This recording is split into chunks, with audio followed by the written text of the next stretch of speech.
यह पूरी बातचीत एक बहुत ही मजेदार, गहरी और दिलचस्प पॉडकास्ट बातचीत है जिसमें कॉमेडियन और WWE की दुनिया के लोग अपने जीवन, कॉमेडी, रेसलिंग, संघर्ष, रिश्तों और सफलता के बारे में खुलकर बात कर रहे हैं। शुरुआत में माहौल बहुत हल्का और मजाकिया होता है।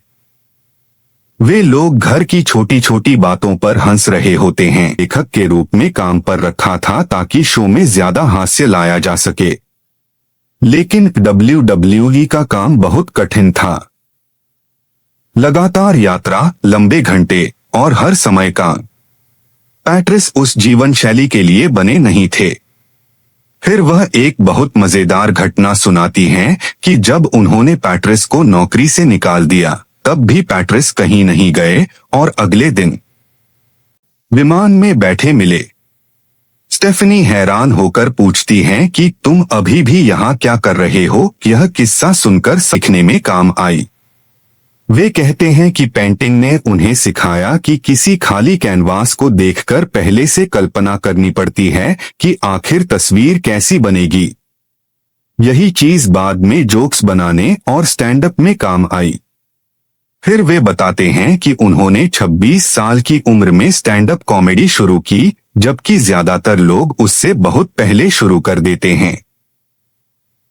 उन्होंने यह बात अपने परिवार और दोस्तों से भी छुपाई क्योंकि उन्हें डर था कि लोग उनका मजाक उड़ाएंगे, लेकिन अंदर से उन्हें महसूस होता था कि यही उनका असली रास्ता है।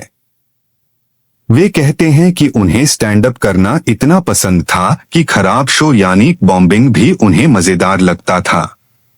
जब लोग हंसते नहीं थे तब भी उन्हें अगली बार फिर मंच पर जाने की इच्छा होती थी। वे मुस्कुराने और प्रतिक्रिया देने से वह केमिस्ट्री बनाई।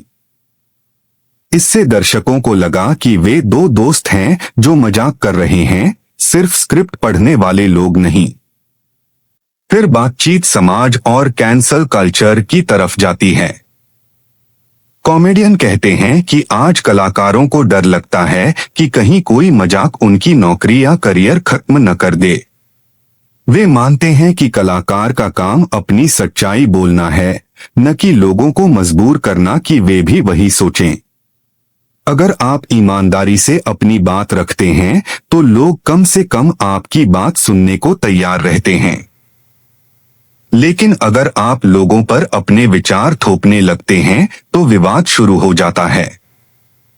अंत में बातचीत बहुत भावुक और प्रेरणादायक हो जाती है। वे बात करते हैं कि कैसे जिंदगी में हर किसी को अपने रास्ते पर भरोसा रखना पड़ता है, चाहे बाकी लोग समझें या नहीं। कॉमेडियन कहते हैं कि अगर आपको अपना काम सच में पसंद है तो मेहनत बोझ नहीं लगती। वे मानते हैं कि सफलता पाने के लिए थोड़ा पागलपन और अपने सपनों पर अंधा विश्वास जरूरी होता है। पूरी बातचीत में दोस्ती, हंसी, संघर्ष, कला, कॉमेडी और इंसानी भावनाओं का एक बहुत सुंदर मिश्रण दिखाई देता है। यह पूरी बातचीत एक बहुत ही मजेदार, भावुक और गहरी चर्चा है जिसमें WWE, जिंदगी, बचपन की यादें, कॉमेडी, परिवार और इंसानों के बीच जुड़ाव की बातें हो रही हैं। बातचीत में यह बताया जा रहा है कि लोग चाहे कितने भी अलग क्यों न हो, फिर भी अगर वे एक दूसरे की बात सुने और सम्मान करें तो साथ रह सकते हैं।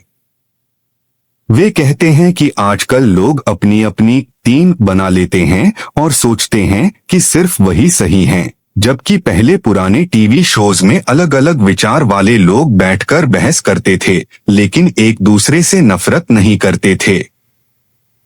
बातचीत में यह भी कहा गया कि इंसानों को एक दूसरे को सुनना चाहिए ताकि समझ सकें कि सामने वाला ऐसा क्यों सोचता है।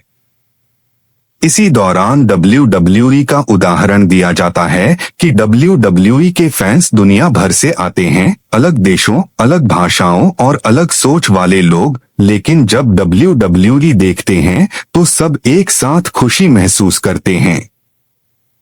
यही चीज WWE को खास बनाती है। फिर बात आती है जॉन सीना की। एक मजेदार लेकिन भावुक घटना सुनाई जाती है कि जब बार्कलेस सेंटर में सीना को लोग जोर जोर से पुकार रहे थे, तब एक छोटा बच्चा जो पूरा सीना की ड्रेस पहनकर पुराने WWE खिलौनों की बात करते हुए वे हंसते हैं कि वो खिलौने इतने सख्त होते थे कि अगर कोई बच्चे के सिर पर मार दे तो दर्द हो जाए। फिर बातचीत बचपन की यादों में चली जाती है। एक व्यक्ति बताता है एक दूसरे के दुश्मन बन जाते हैं। पहले लोग अलग सोच रखते हुए भी साथ बैठकर बातें कर लेते थे। कोडी रोड्स की रेसलमेनिया जीत को भी एक ऐसी कहानी बताया गया जिसमें मेहनत और